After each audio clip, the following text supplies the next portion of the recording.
Wait. Before we start, just want to make sure we're clear here.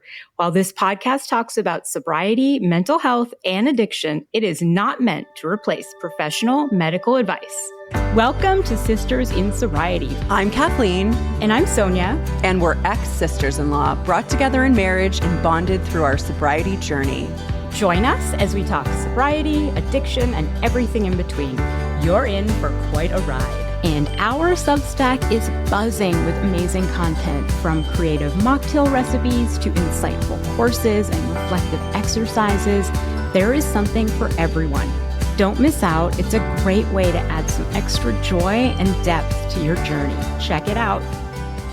Welcome to Sisters in Sobriety. Today we're joined by Anna Lecat, an intimacy and conflict consultant, global speaker, and author of the book Loving Conflict, Creating Collaboration Where Others See Division. Her work centers on something many of us in recovery are still learning in real time: emotional responsibility. So many women in sobriety describe conflict as one of the most triggering and destabilizing parts of healing. But Anna reframes conflict not as a threat, but as a doorway. Welcome. Thank you so much for having me. I'm very, very excited to talk to the two of you. We are so excited you're here. So for listeners meeting you for the first time, how do you describe what you do? I travel the world. I meet many different people. And I am doing everything possible to persuade people that it's okay to conflict, as long as we know how to do it gently. So I am actually persuading people to fight kindly. Because in my life, over many, many years of being a global CEO, running multiple businesses, I'm on my third immigration. So I've had many conflicts, internal and external. And I've learned that once I face the conflict, once I have that difficult conversation, things get only better. We get more trust, we get more intimacy, better relationships, and life is just better. I couldn't agree more. I think that is very true. What drew you first to studying intimacy, conflict, and emotional responsibility? My main value is relationships. It's my priority.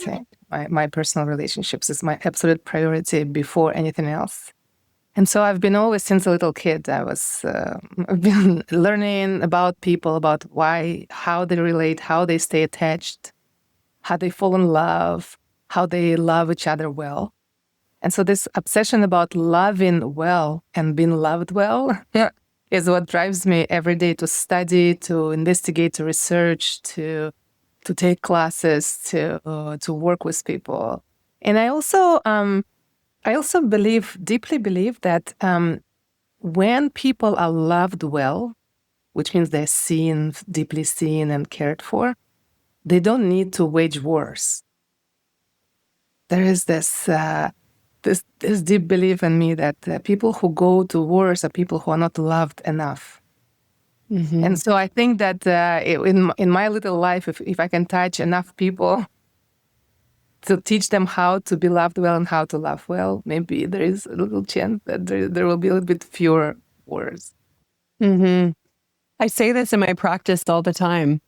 If we could learn this, if we could learn emotional responsibility, there wouldn't be conflict in that way in the world. There might be disagreements, but there wouldn't be war anymore.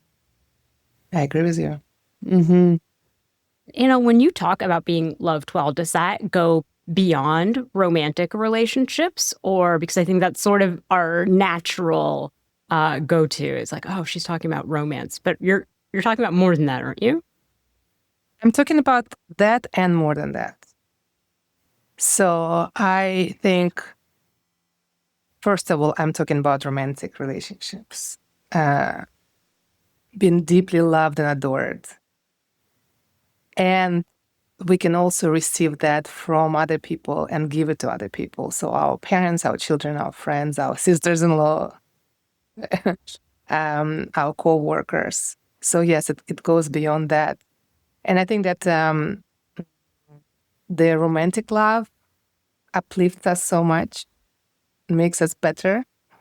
And then we can carry that energy everywhere else around. But I also know people that get the same uplift from friends, from dear friends, and I certainly do also.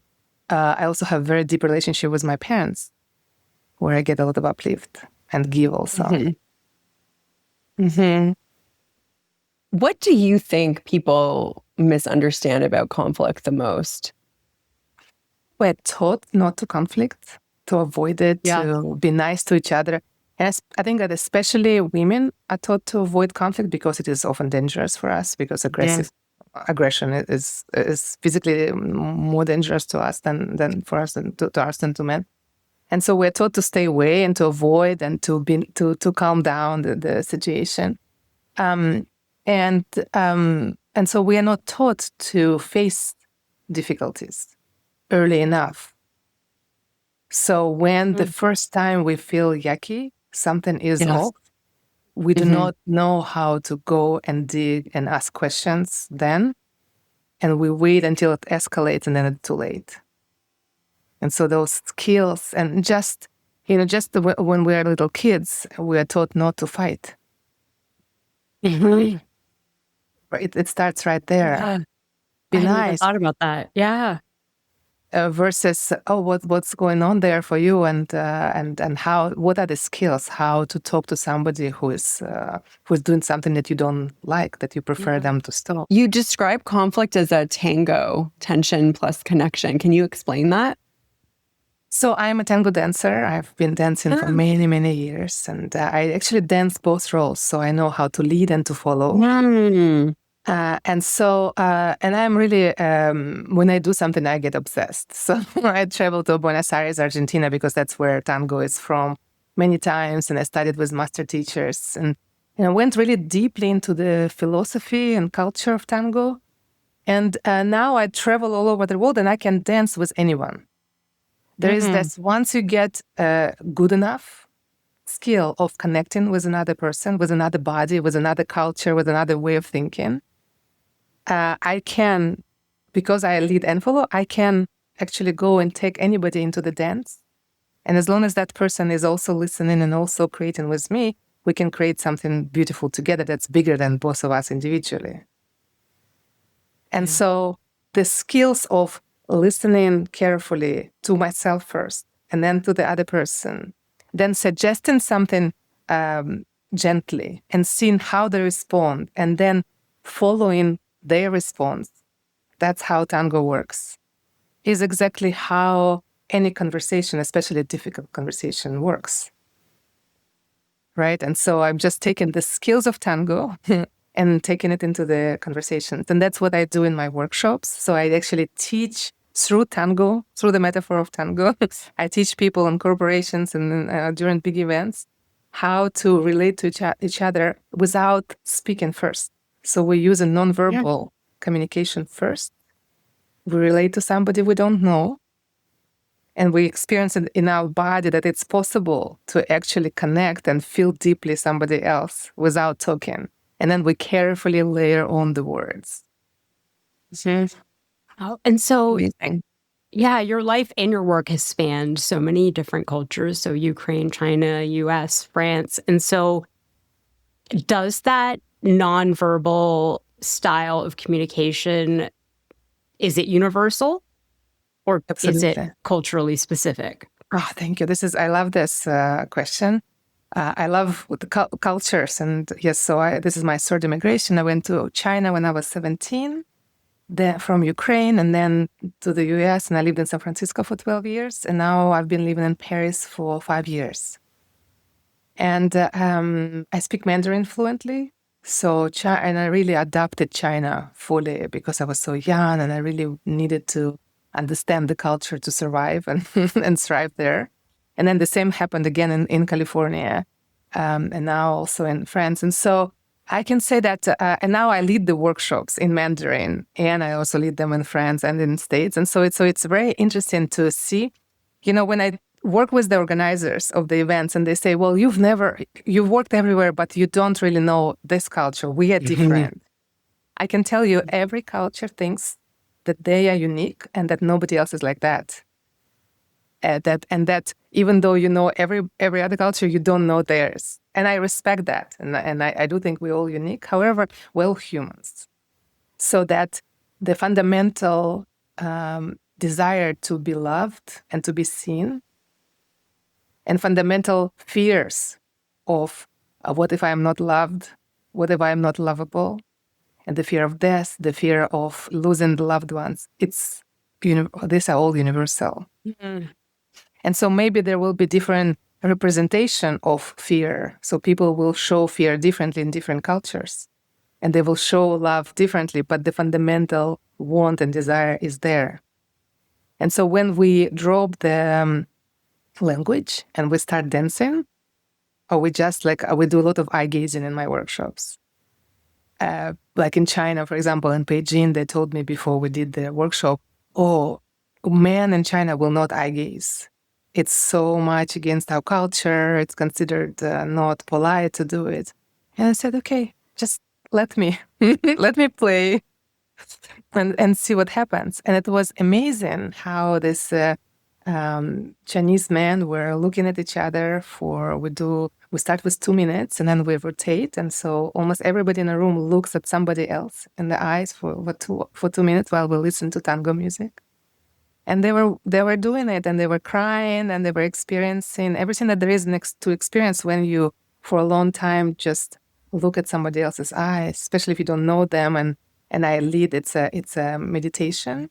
So I tell them to think about how this person was when they were 5 years old, while they look at them. So those kind of experiences that are so heart-opening, they are not culture specific.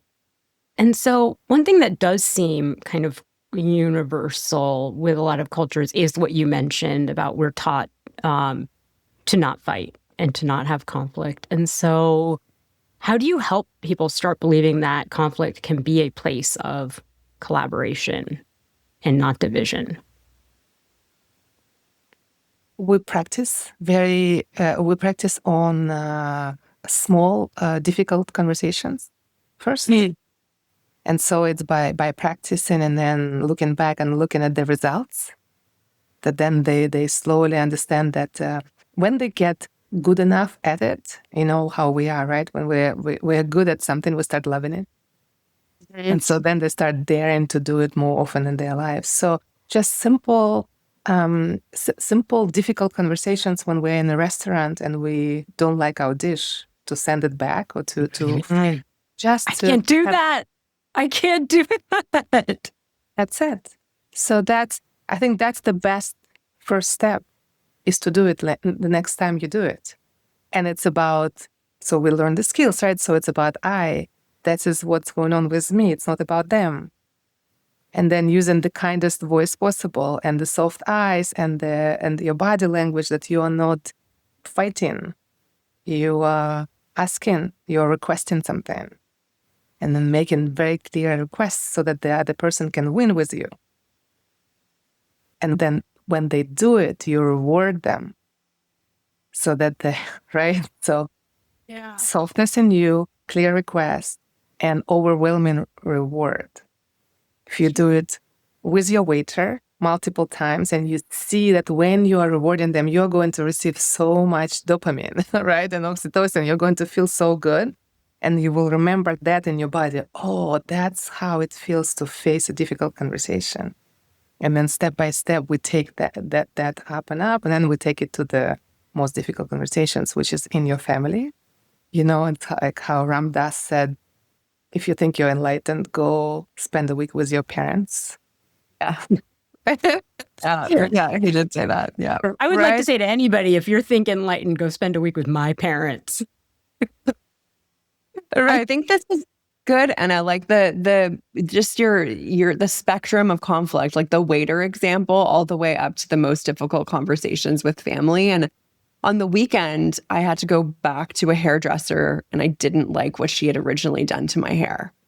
And I was originally going to cancel the appointment, go to someone else, avoid the conflict, right? And I was like, no, I'm not going to do that. I also teach people as a couples therapist how to conflict, but I didn't really think of it in the same way as like when I teach people how to conflict in that relationship. But I went in And I said to her, I need to have maybe a hard conversation with you. Is that okay? Like, are you open to receiving my feedback on the last appointment? I first asked her, are you open to receiving it? And she was like, yeah. And I did. I stayed with the I just didn't like it was for me. I said, for someone else, it might have been great. But for me, it wasn't. Like, I didn't feel this. I didn't like it in this way specific. What did you not I was like? really stopped. Your She hair was looks trying to do great. it. Yeah, now it is because that's the moral of the story. Now it is because I went back to the same hairdresser. I gave my feedback in a gentle way. She took it. We actually had a great hairdressing appointment. She thanked me profusely for coming back in and being honest with her. She said, I didn't take it personally. I know, like, it was a great experience. And I know that's such a trite example, it seems like, but these are just the small conflicts that could be. It's how you handle it. I also told her the things I liked about what she had done with my hair the last time. And this is where I didn't. Like, it didn't work for me and why. Not about her skill. It wasn't about her. It was about my own comfort. She did a great job. Oh, that's such a great example, and it's so easy to do. I think that this point of you helped her be better. And I think that we forget that when we are afraid to go and complain to somebody about their service. We forget that it's kind to offer feedback because we forget that they are trying to do their best and they've done their best on that appointment and now they're going to do even better, right? Yeah. So it's actually like we receive criticism, kind criticism from our friends, and we experience it as, oh, you're helping me to be better. But we tend to not want to spend that energy to go and tell people outside of our small circle of friends and family. And why not? Mm-hmm. Yeah. I also sometimes look at it like you're raising a small human. So it's like you also have a responsibility to her to model those things, right? And so I understand more like why you do it, where sometimes I can be like, well, I can avoid this hairdresser thing. But I feel like, oh, well, with you now, you just taught my niece, right? Like how to handle conflict. People mess up her hair all the time. Yeah, they do. It's a curly hair thing, I think, that is like a hairdressing nightmare.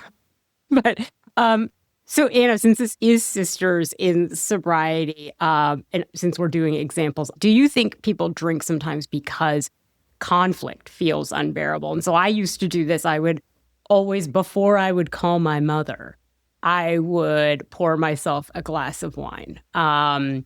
And, then that glass of wine over time turned into a bottle. But that is what I would do. And I would sort of like laugh it off as like, well, it's kind of that wine culture. It's like, oh, I'm going to have a glass of wine if I have to talk to my mom. But do you think that alcohol can sometimes play a role in people avoiding conflict?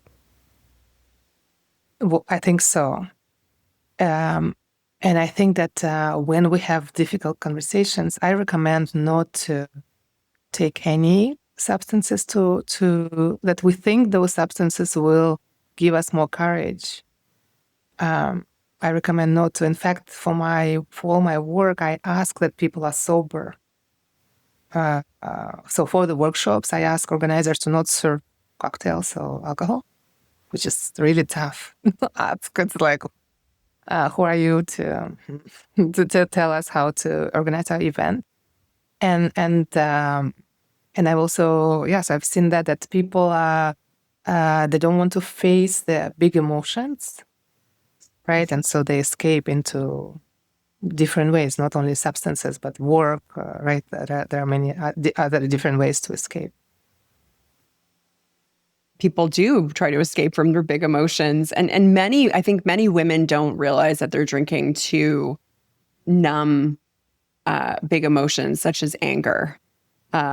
Why do you think anger might be such a hard emotion for women to sit with? Anger is the hardest emotion to sit with for anyone, men also. And we are taught, there is such a stigma. Anger is such a stigma. We can show sadness, we can show joy, we can show jealousy. There are all these other emotions that are okay to show, But anger is never okay to show, especially to a girl. We are socialized like that, right? Like we are taught when we are little and we are angry, our parents will shame us. In every culture, actually. I don't know a culture where it's not the case. And so we just don't learn to show our anger in the way that it's that helps us. And so then we do things to escape it. And I just think that we need to bring anger back. There's a great book that came out, I think, last year called Good Anger. That talks about that and the history of why, how it happened that it was stigmatized. In China, I actually learned that I actually in Chinese culture, people know that when somebody displays anger, it's important to slow down, stop talking, and watch them and listen to them carefully. Because in anger, people disclose their deepest fears and their most important values. We're angry about the things we care about. We're angry about the things we care about.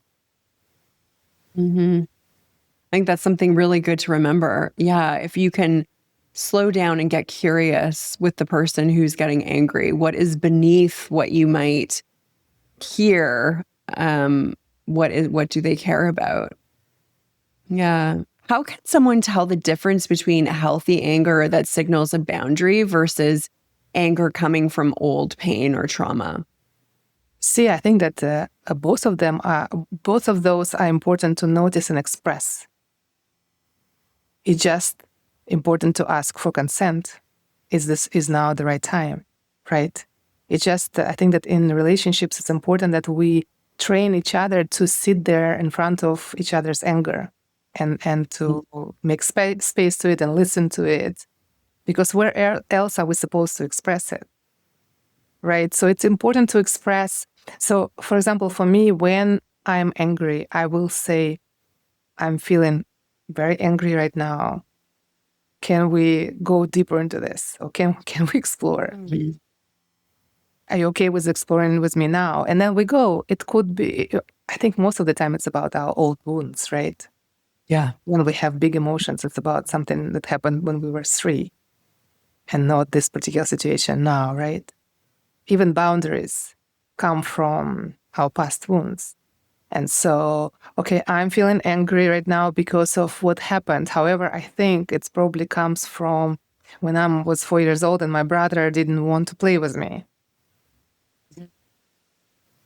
And what I'm looking for is tears for me. What I know that my anger protects my heart. So what I'm looking for from the other person is enough care and love so that I can break through the anger emotion and get to tears so that they can see me in my most tender self. But I cannot show that until I express anger. It's very difficult for me to go right away. If I'm angry, if something triggered me, it's very difficult for me to go right away to, oh, this is actually what's tender in me. So I'm asking, can I please express my anger and then go there? It's interesting because to be able to express your anger, you do need to have someone to receive it properly, which, that also can be to receive anger, whether or not someone is able to do that yet, can also be based on old wounds. I know for myself, I am not great with with anger. It's taken me a long time to adjust to anger coming towards me because from my childhood, if there was anger, I would just shut down. I would learn to shut down and not receive the anger, right? So it is hard for me to receive anger still from people. I have to really notice in myself, in my body, what's happening in my body. Am I getting tension in my body? Can I breathe into that? Is this about this person who's expressing their anger in front of me, or is this my natural reaction? So what would you say to the person receiving how to receive anger? Thank you so much for sharing about yourself. And you said it, right? It's, you know your boundaries, you know it's hard for you, you're working on it. and you know that you are becoming a better partner to everyone around you. You face your old stories, right? You know what happened to you in the past, because the more people feel comfortable showing up fully in front of you, the deeper your relationships will be. So while it's hard, and it's hard for me too, I know that I'm a better partner once I go through all that. So feeling your body, right? Being always in my body, being grounded in my body, coming back to it. What am I feeling right now? And expressing it to the person who is angry. Okay, you're angry. Can I please tell you, I'm feeling this. I am back to 6 years old when I was yelled at, and that's how I felt then. And I feel like this again now. Can we please pause? And I need a hug. And then we can go back to how you are feeling, because I need this care now. Right? So caring for my body at all times. And then going back, okay, now I'm full again. Now I can take more. Okay, tell me more. So it's a dance. So expressing yourself as well, not making it about you if someone brings it up, but just saying, okay, I am feeling like I'm my 6-year-old self getting yelled at. I'm just going to take a beat. And then that person that's receiving the anger needs to also is responsible for managing themselves as well. I'm hearing. Yes, we all are responsible for managing ourselves and expressing our even big emotions in a way that cares for the other person. And it takes time to learn, and that's why we practice with small things. So it's a skill. I also think that when we're talking about the relationship of the two, only one person can be working on it. We don't need both people to work on it. What do you mean by that? When you brought the other person that they also need to manage, actually, yes, it's great that if they're managing it, but I also don't think that it's necessary that both people do the work. I think only one person could be doing it and it still works. You know, when I started studying nonviolent communication, I remember the first time somebody asked the teacher, well, I'm doing all this work, but my wife, she's not here. So how am I going? She doesn't know that she should be doing nonviolent communication. And the teacher said, it takes one. You change your ways. You change how you react. You change how you request and how you reward. And it's all going to change. And then maybe at some point the other person will want, maybe yes, maybe no, but maybe at some point they will want to also learn, and they will ask you, what happened there? You've changed in the last several weeks. And then maybe there is going to be an opportunity to share the resource with them. But we should never not do something just because the other person also is not doing the work. That brings me actually to people pleasing a bit, which is, so in my situation when I was married, I was like super clear. I would say, hey, when you raise your voice, it makes me feel like I am 6 years old and my dad is yelling at me, and I need you to be, and I think I would use the term, like, I need you to just be like a little bit softer with me.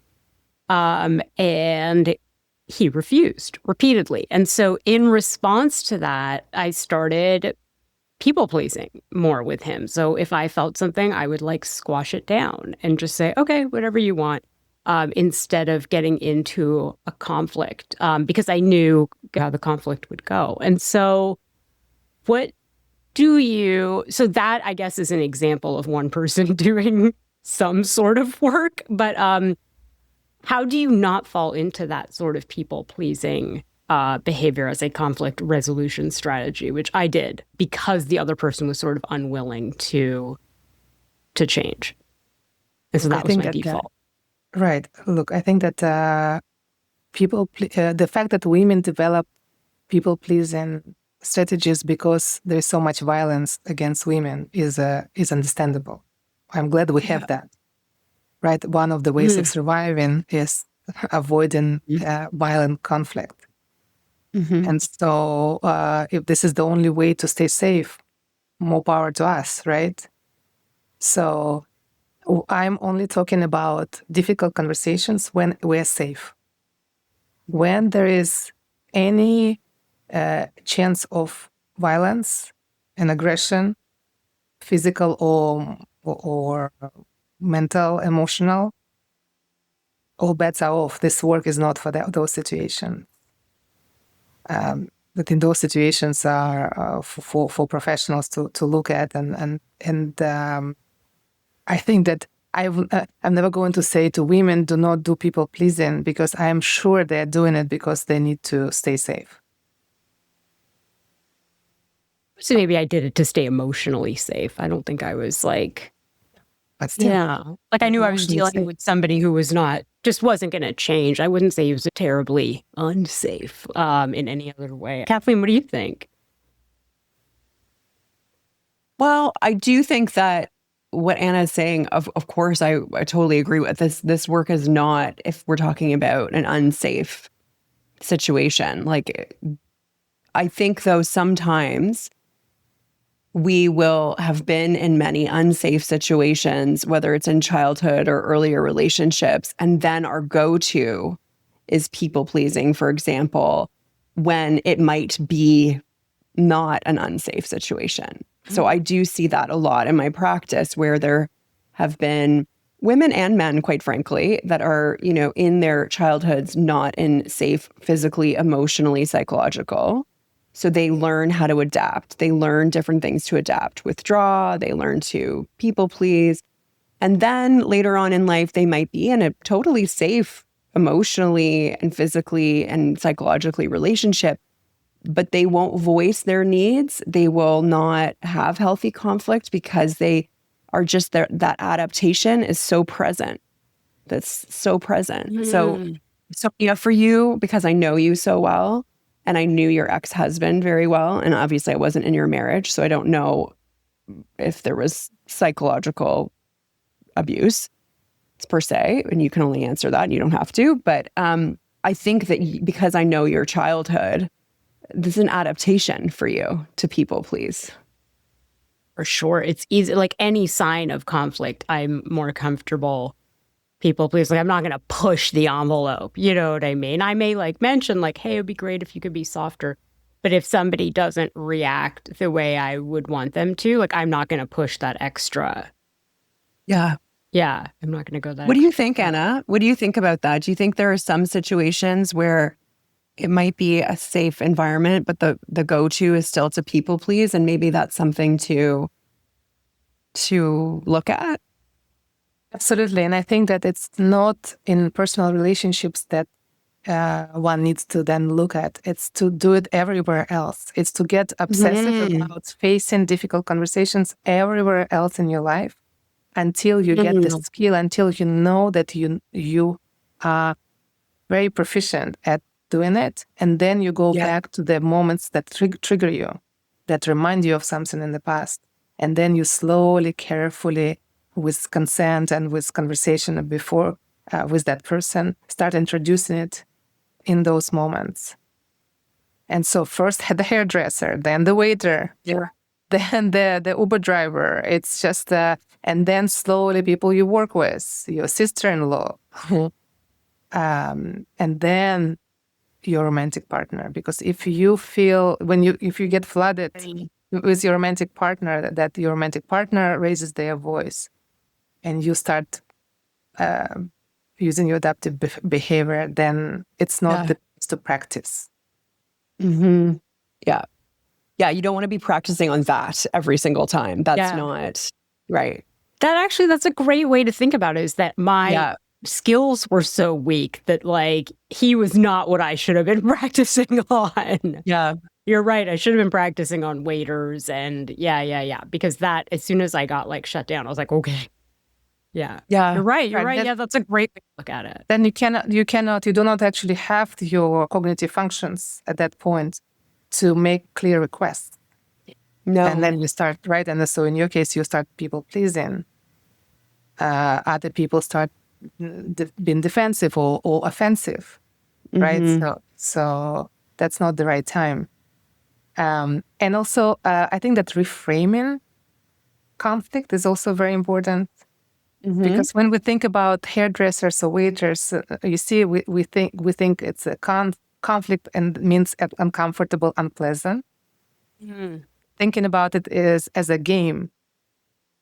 How can I make this most interesting, most useful experience for me and that person? What am I going to find out about myself and the other person? And remembering that this moment here now with the waiter, with hairdresser, I'm doing it so that I can get skills for that important conversation and high stakes relationship. And I'm also training this person in front of me to also have these conversations and be cool with it and be proficient with it. I think that's really true. And I love that. I think I'm going to apply that to my whole life, Anna, of like starting kind of with all my relationships kind of and working my way up. If the most common nervous system patterns are fight, flight, freeze, fawn, what does staying present look like when you are flooded emotionally? What does that look like? So I meditate every day so that I can then be ready in those moments.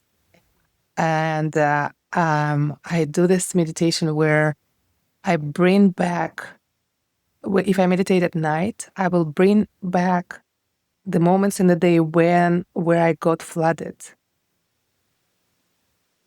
And I practice to calm myself down while bringing the memory of that flooded moment in. And I do it almost every day. So I process my day by calming myself down second time. And that gives me skills to then be a little bit better the next time it happens.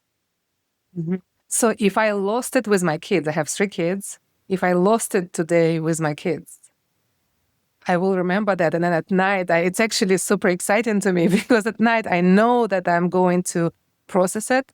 And so I don't get angry with myself. I know that at night I will do it. And so then I meditate and I bring the moment in. I get flooded again. And I learn how to calm down my nervous system while thinking about it. And then that reminds me the next time. So that's one. Another one is that I'm constantly checking in with my body. I'm always, as a dancer, in tango, we are always, we always need to feel our axis. We always need to be grounded because we're giving and receiving somebody else's weight all the time. And so that like right now I'm sitting here, I'm talking to you, and at the same time I'm feeling my seat touching the chair, and my legs are on the floor, and I feel them. And so, and I'm checking my neck. I'm feeling how my neck is doing here because I try not to do this. I want to be straight here. And so it's constant. I'm here with you, and I'm here with me. At all times. That's my work. And that allows me to stay present because I know what I'm feeling right now. So if I get scared, or if I get sad, or I'm overwhelmed with joy and love, I feel it. I think I feel it earlier because I am constantly here grounded with myself. So it sounds like it's a combination of the mental and emotional fitness from daily, I call it mental fitness meditation, because it really builds our muscle of the mind and emotions and psychologically to withstand different things in our life. So it sounds like you have that practice. And then at the same time, when you're in relationship with someone, whether it's a conversation or something else, you're balancing being grounded in yourself and also being present with them. Did I get that right? Thank you. Yes. And there is one more. So there's something else. I know when I'm with somebody else and they are getting flooded, if they are getting angry or they're getting upset, most of the time it's not about me. Yes. And this is with me at all times. This knowledge that first they're doing their best with the resources available to them right now. I know that. So if something is going on with them and they're losing it, they're losing control, they're doing their best right now. So that is with me.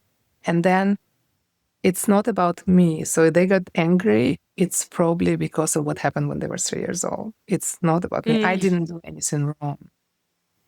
And so now that let's say somebody is there angry and they're yelling, it's not about me. I'm looking at them. I am recognizing the 5-year-old in them.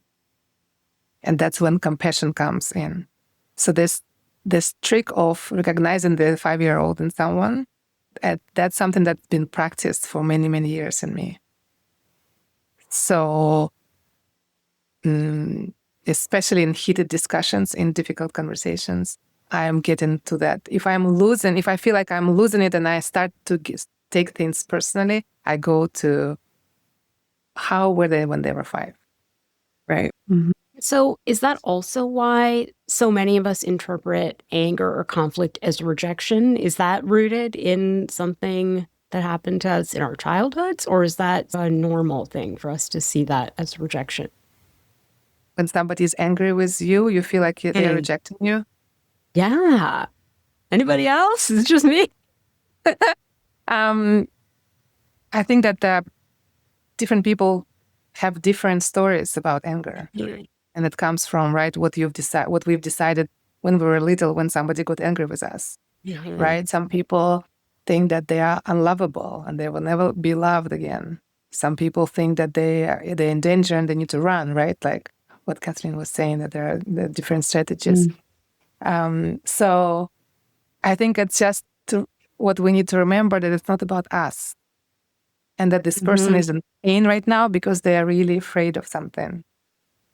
That just their fundamental fear was touched, or their fundamental value was touched, and they're in pain. Because somebody is expressing anger, it's very big in our culture, right? So something is going on with them, and let's find out. I want to hug them. Yeah, okay. I can see when you think of that, when it's like, is this their 5-year-old self? It can bring compassion. Like it can really bring compassion to this person is having a reaction based on their own situation. And when you look at them through that lens, it can really bring compassion instead of defensiveness or fear, actually. Again, we're talking about not physically, verbally, psychologically, emotional, or abusive conversations. We're talking about just conflict in more healthy settings, right? So to notice that. Correct. And even in situations, in my experience in the situations where I was in danger, trying to understand, if I could not run and couldn't call for help, for me, my third step is to understand what's going on here. So that I can have a conversation, so that I can find a way for both of us to back to cognitive functioning from the overflooding. So I think this skill of staying curious about someone, even if we are getting flooded, is important even as a survival skill. What would you say to someone listening, Anna, who's scared of having hard conversations? What would you want them to know? It's okay to be scared. It's scary. It's uncomfortable. And it's going to be better once you go through it. Don't do it right away. Don't try it at home right away. Try it outside with lower stakes relationships first. Get good at it. Once you are good at it, it's a superpower. Well, I think that is a beautiful way to end. Thank you, Anna, so much. It's been such a pleasure. I've learned so much. I took notes today because I really learned so much from you. So thank you. Thank you so much. It's wonderful to talk to both of you. You're such a great combination.